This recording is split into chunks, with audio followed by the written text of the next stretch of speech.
Hello बच्चों, अब देखें प्रश्नावली के क्वेश्चन 3.4 के क्वेश्चन नंबर 1 जो आपको विलोपन विधि और प्रतिस्थापन विधि दोनों से हल करने के लिए क्वेश्चन नंबर 1 में कहा गया है। तो हम इसमें हल करने के लिए आपको बताए हैं कि सबसे पहले आप इन समीकरणों में यह देखें कि किस चर पद को विलुप्त यानी समाप्त कर सकते हैं। तो समाप्त करने के लिए यहाँ आपको भिन्न रूप में समीकरण दिए गए हैं, तो भिन्न रूप में भी हल कर सकते हैं। परेशानी हो रही है तो इन भिन्नों को आप सरल समीकरण के रूप में बदल लें। इसका एलसीएम ले लें समीकरण 1 से। समीकरण 1 से मान लीजिए 2 और 3 का एलसीएम 6 और इसको हल करेंगे तो आ जाएगा 3x + 4y बराबर ऋण 1। अब इसका तिर्यक गुणा कर लें, तिर्यक गुणा कर देंगे तो आ जाएगा 3x + 4y बराबर -6। अब इसका भी उसी तरह हल कर लें, इसका भी एलसीएम लेकर इसी समीकरण के रूप में बना लें। यह समीकरण 3 हो गया।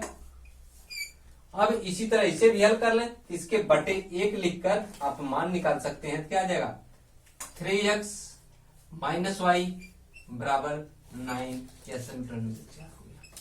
आप यहां देख रहे हैं हमने बताया है कि यदि किसी एक चर के गुणांक बराबर हो जाएं तो उसे जोड़ या घटाकर उस गुणांकों को चर को समाप्त कर सकते हैं। तो यहाँ देखिए 3x दोनों में मिल गया, किसी अंक के गुणा भाग करने की आवश्यकता नहीं है। हम समीकरण 3 से समीकरण 4 को घटा दें या समीकरण 4 से समीकरण 3 को घटा दें तो x के गुणांक हमारे x पद कैंसिल हो जाएगा। तो यहाँ आप डायरेक्ट घटा लीजिए, समीकरण 3 से माइनस समीकरण 4 लिख दीजिए। अब घटा दे, घटाते समय नीचे के चिन्ह क्या होते हैं, बदल जाते हैं, कैंसिल। आप इसमें से घटा दें 4x 5y बराबर, यहाँ देखिए यहाँ भी चिन्ह बदल जाएगा तो 15 हो गया।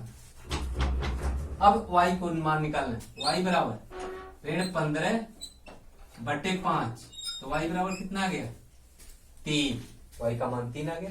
अब इसी तरह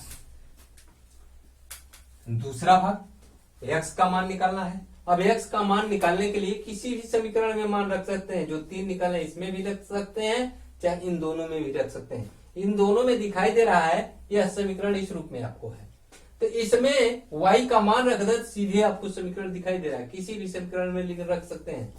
तो y का मान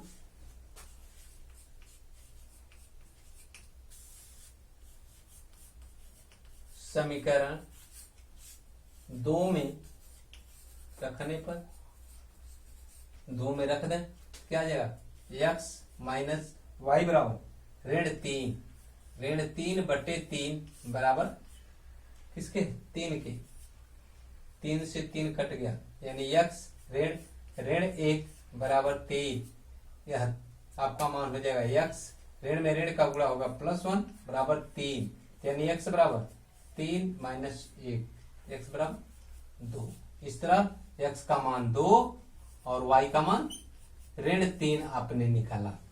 इस तरह तो आपने विलोपन विधि से हल कर लिए, लेकिन यही काम प्रतिस्थापन रहे तो आपको कैसे हल करेंगे। तो किसी एक समीकरण से y का, देखिए यहाँ x केवल एक ही पद है, x का मान y के रूप में निकाल लें, चाहे y का मान x के रूप में निकाल लें, जिसका भी चाहे उसका। यहाँ x का सहज दिखाई दे रहा है, x का मान y के रूप में निकाल लीजिए और दूसरे में प्रतिस्थापित कर दीजिए।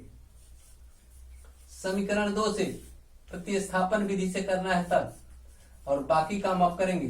थोड़ा सा बता दे, x का मान क्या हो जाएगा 3, अब माइनस इधर आएगा कितना +y/3, मान कितना हो जाएगा x बराबर 9 + y/3। यह मान उठाकर समीकरण 1 में रख दें। समीकरण 1 में रखिए, क्या आएगा x बटे 2 धन 2y बटे 3 बराबर ऋण 1। x का मान रख दें, यहां से कितना आ गया 9 + y 1 बटे 2 कोष्टक में 9 + y बटे 3 धन 2y बटे 3 बराबर ऋण 1। गुणा कर दें तो क्या हो जाएगा 9 धन y बटे 6 धन 2y बटे 3 बराबर ऋण 1। अब यहाँ देखिए थोड़ा सा हल करना है, देखिए 6 है, यहाँ भी एलसीएम लेकर हल कर लेंगे तो आ जाएगा 9 प्लस वाई प्लस 4y बराबर 6 ऋण 1। अब इसे हल कर लें तो y प्लस 4y, इस 6 का इधर गुणा हो जाएगा ऋण 6, इस 9 का इधर चला जाएगा ऋण। देखिए फिर आ गया 5y बराबर ऋण 15। y का मान वही आ गया कि नहीं है। इस तरह आप प्रतिस्थापन विधि से भी हल कर सकते हैं। देखिए बच्चों दूसरा क्वेश्चन, दूसरे क्वेश्चन का तीसरा भाग। इसमें आपको एक इबारती क्वेश्चन दिए गए हैं, इसको समीकरण बनाना है, समीकरण बनाकर तब हल करना है। तो समीकरण बनाने के लिए आपको इसके पहले भी बताया गया था, आपको सबसे पहली संख्या इसलिए मैं चुना हूं कि इसमें जो बातें दी गई हैं उसमें थोड़ी सी आप कंफ्यूज कर सकते हैं और उसमें परेशानी बढ़ सकती है। तो बात क्या है कि 2 अंकों की संख्या के अंकों का योग 9 है। अब देखिए 2 अंकों की संख्या हमेशा किस प्रकार किस संख्या से बनी होती है, दहाई और इकाई। 2 अंकों की संख्या किन 2 चीजों से बनती है, दहाई और इकाई। दहाई की संख्या हमेशा 10 का गुणा रहता है, इकाई की संख्या को जोड़ देते हैं। तो यहां मानेंगे हल में, माना दहाई का अंक x तथा इकाई का अंक y है। देखिए हमने अंक माना है, संख्या नहीं मानी है। अब यहां आपसे क्वेश्चन में भी कह रहा है 2 अंकों की संख्या के अंकों का योग 9 है। यहां प्रथम शर्त से चलेंगे, अंकों का योग यानी x धन y बराबर किसके है, 9 है। समीकरण नंबर 1 हो गया। दूसरा शर्त क्या कह रहा है, एक चीज और यही थोड़ा सा सावधानी बरतें। देखिए प्रथम शर्त तो मैं चला गया हूं, लेकिन हमने संख्या नहीं बनाई। संख्या क्या बना है यहाँ पे, संख्या सबसे पहले बना लेते हैं, उसके बाद शर्त पे चलते हैं। संख्या क्या बनेगी, 2 अंकों की, दहाई का अंक x यानी 10x और इकाई का अंक y। एक उदाहरण के रूप में भी मैं समझा दे रहा हूं। मान लीजिए 25 एक संख्या है, दहाई का अंक क्या है, 2 है, यानी 2 दहाई 20 और धन 5, या 25 हो रहा है। इसी तरह यह संख्या बनती है, हमेशा आप ध्यान देंगे और इसी तरह बनाकर तब क्वेश्चन को हल करेंगे। तो संख्या क्या बनी है, 10x प्लस y। दूसरे शर्त क्या कह रहा है, इस संख्या के 9 गुने। अब अंक नहीं चलेंगे x y, संख्या चलेंगे।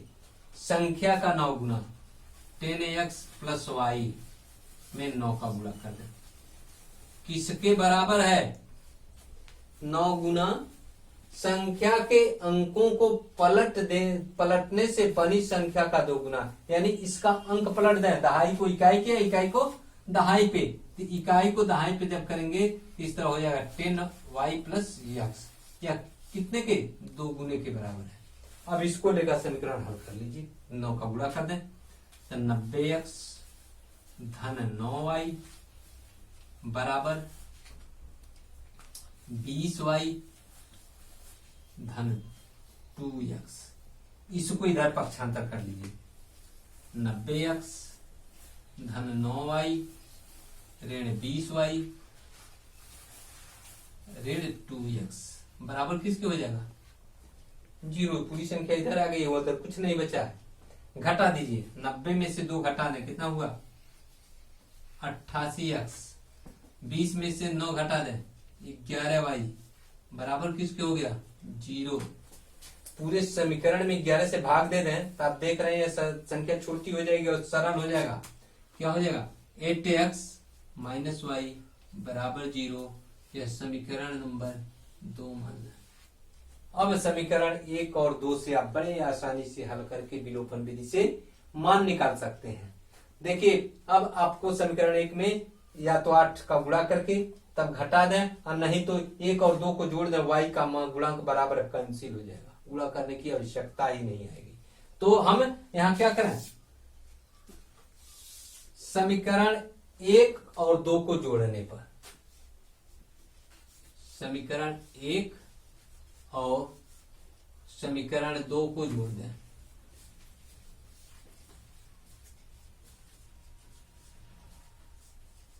जोड़ दीजिए x धन y बराबर 9, 8x ऋण y बराबर 0। जोड़ दें y कैंसिल, 9x बराबर 9, x बराबर 1। अब y का मान निकाल सकते हैं, x का मान 1 आ गया, समीकरण 1 में रख दें। समीकरण 1 में मान रख दें, चाहे 2 में रख दें, किसी में 1 में मान रख दीजिए। समीकरण 1 में x का मान रखने पर x धन 1 बराबर 9, x का मान रखेंगे ना, y का मान निकालना है। 1 धन y बराबर 9, तो y बराबर 9 ऋण 1, तो y बराबर 8 आ गया। अब देखिए संख्या क्या बनी, हमने x और y के मान निकाल लिए, संख्या क्या बनेगी। संख्या वाले में चलें, यहां से जो संख्या आपका बना हुआ है इस पे चलें। संख्या क्या होगी, 10 into 1 प्लस इकाई के स्थान पे y का मान 8 आया है। 10 में 1 का गुणा कर दें, 10 धन 8, संख्या क्या हो गई 18। इस तरह यह आपका आंसर होगा और बाकी क्वेश्चन को आप लोग हल करेंगे। धन्यवाद।